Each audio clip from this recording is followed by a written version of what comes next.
လောက်ရတာအရန်လွယ်ပြီးတော့ကျွတ်ကျွတ်ရွရွလေးနဲ့ဝါလို့ကောင်းမဲ့ seaweed cracker လေးလှုပ်ရှားပြပါတယ်။ပါဝင်ပစ္စည်းကတော့ရေညှိနဲ့ rice paper 2မျိုးပဲလိုအပ်ပါတယ်။ရေညှိပြားလေးကိုအရှိမတင်မယ်။ပြီးရင် rice paper လေးကိုရေစွအောင်ဆွတ်ပြီးတော့ရေညှိပြားလေးပေါ်မှာကပ်ပေးရပါမယ်။ပြီးရင်တော့အချောက်ခံမဲ့ဘန်ထဲမှာထည့်ပြီးနှမ်းလေးတွေဖြူပေးထားလိုက်ပါမယ်။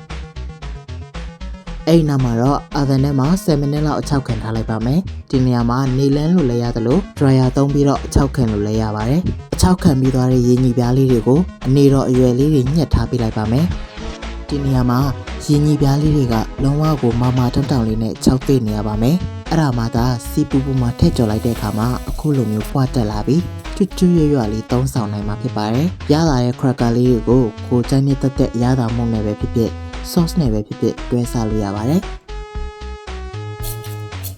လောက်ရတာလဲယူရှင်ပြီးတချွတ်ချွတ်နဲ့ဝါလို့ကောင်းတာမို့လို့လိုက်ပြီးတော့လှုပ်ရှားကြည့်ကြပါအောင်ခင်ဗျာ။